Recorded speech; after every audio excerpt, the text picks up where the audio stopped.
ਵਾਹਿਗੁਰੂ ਜੀ ਕਾ ਖਾਲਸਾ ਵਾਹਿਗੁਰੂ ਜੀ ਕੀ ਫਤਿਹ। ਇਸ ਹਫਤੇ ਦਾ ਅਭਿਆਸ। ਸੱਚ ਸ਼ਾਹੋ ਹਮਾਰਾ ਤੂੰ ਤਣੀ, ਸਭ ਜਗਤ ਵਣਜਾਰਾ ਰਾਮ ਰਾਜੇ। ਸਭ ਭਾਂਡੇ ਤੁਧੈ ਸਾਜਿਆ, ਵਿੱਚ ਵਸਤ ਹਰ ਥਾਰਾ। ਜੋ ਭਾਵੈ ਭਾਂਡੇ ਵਿੱਚ, ਵਸਤ ਸਾ ਨਿਕਲੈ, ਕਿਆ ਕੋਈ ਕਰੇ ਵਿਚਾਰਾ।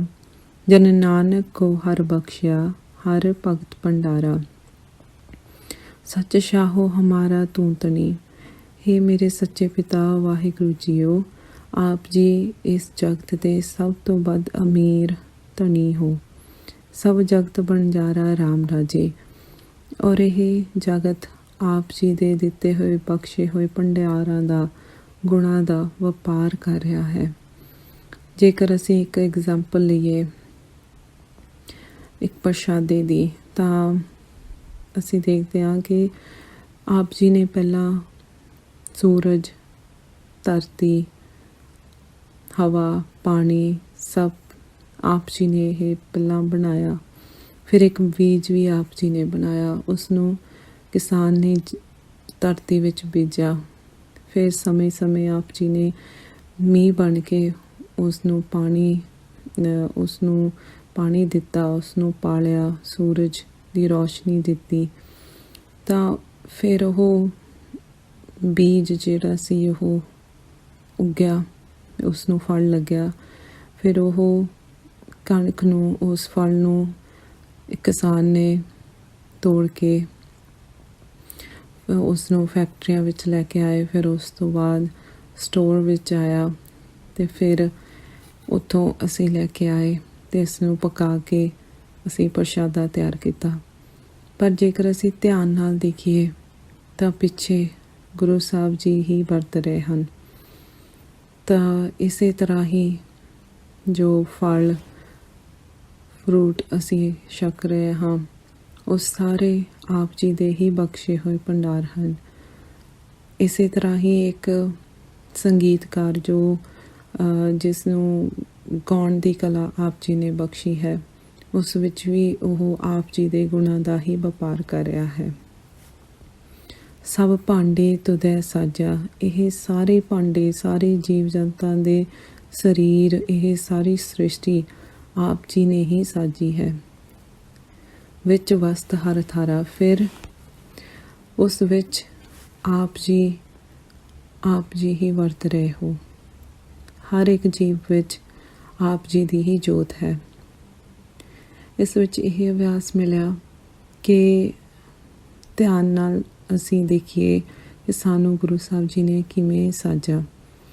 ਜੇਕਰ ਅਸੀਂ ਧਿਆਨ ਨਾਲ ਦੇਖਦੇ ਹਾਂ ਤਾਂ ਉਹਨਾਂ ਨੇ ਕਿੰਨੇ ਪਿਆਰ ਨਾਲ ਸਾਡੀਆਂ ਅੱਖਾਂ ਬਣਾਈਆਂ, ਸਾਡੇ ਕੰਨ, ਨੱਕ, ਬੁੱਲਾਂ ਦੇ ਵਿੱਚ ਰੰਗ ਭਰੇ।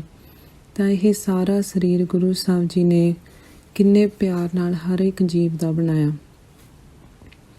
ਜੋ ਭਾਵੈ ਭਾਂਡੇ ਵਿੱਚ, ਵਸਤ ਸਾ ਨਿਕਲੇ, ਕਿਆ ਕੋਈ ਕਰੇ ਵਿਚਾਰਾ।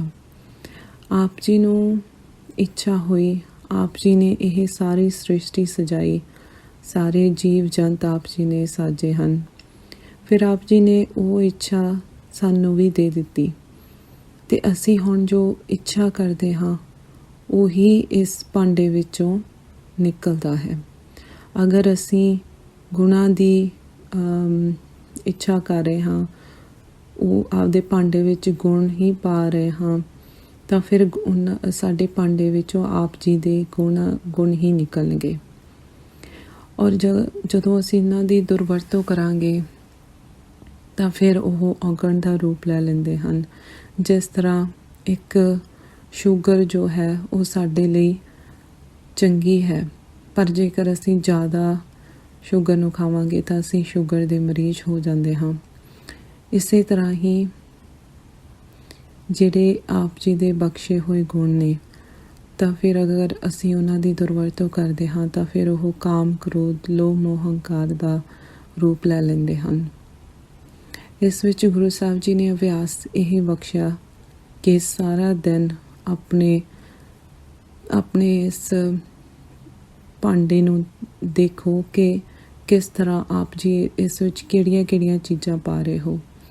ਤਾਂ ਅਸੀਂ ਮੈਂ ਬੜੀ ਹੈਰਾਨ ਹੋਈ ਕਿ ਮੈਂ ਅਣਜਾਣ ਪੁਣੇ ਵਿੱਚ ਹੀ ਇਸ ਭਾਂਡੇ ਵਿੱਚ ਕਿੰਨੇ ਔਗਣ ਪਾ ਰਹੀ ਸੀ। ਜੇ ਇੱਕ ਐਗਜ਼ਾਮਪਲ ਦੇਖੀਏ ਤਾਂ ਜਿਸ ਤਰ੍ਹਾਂ ਅਸੀਂ ਕੰਮ 'ਤੇ ਜਾਂਦੇ ਹਾਂ ਤਾਂ ਉੱਥੇ ਕੰਮ 'ਤੇ ਕਿਸੇ ਨਾਲ ਦੇ ਕੋਵਰਕਰ ਦੀ ਸਾਨੂੰ ਬਿਹੇਵੀਅਰ ਠੀਕ ਨਹੀਂ ਲੱਗਿਆ ਅਤੇ ਅਸੀਂ ਉਸ ਦੇ ਔਗਣ ਨੂੰ ਦੇਖ ਕੇ ਆਪਦੇ ਭਾਂਡੇ ਵਿੱਚ ਉਸ ਦੇ ਔਗਣ ਪਾ ਲਏ ਅਤੇ ਫਿਰ ਇਸ ਭਾਂਡੇ ਵਿੱਚੋਂ ਉਹ ਔਗਣ ਹੀ ਨਿਕਲਣਗੇ। ਔਰ ਜੇਕਰ ਅਸੀਂ ਦੂਜਿਆਂ ਦੇ ਹਮੇਸ਼ਾ ਗੁਣ ਦੇਖਾਂਗੇ ਤਾਂ ਫਿਰ ਸਾਡੇ ਇਸ ਭਾਂਡੇ ਵਿੱਚੋਂ ਗੁਣ ਹੀ ਨਿਕਲਣਗੇ।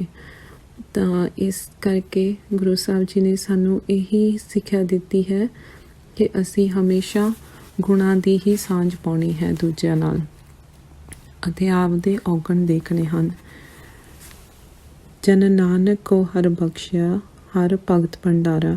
ਔਰ ਫਿਰ ਜਿਸ ਜਨ ਨੂੰ, ਜਿਸ ਜੀਵ ਨੂੰ ਗੁਰੂ ਸਾਹਿਬ ਜੀ ਕਿਰਪਾ ਕਰ ਦਿੰਦੇ ਹਨ, ਜਿਸ ਨੂੰ ਕਿਰਪਾ ਕਰ ਦਿੰਦੇ ਹਨ ਹਰ ਭਗਤ ਭੰਡਾਰਾ, ਫਿਰ ਉਸ ਜੀਵ ਨੂੰ ਆਪਣੀ ਭਗਤੀ ਦੇ ਭੰਡਾਰ ਬਖਸ਼ ਦਿੰਦੇ ਹਨ।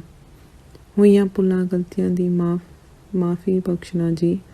ਵਾਹਿਗੁਰੂ ਜੀ ਕਾ ਖਾਲਸਾ, ਵਾਹਿਗੁਰੂ ਜੀ ਕੀ ਫਤਿਹ।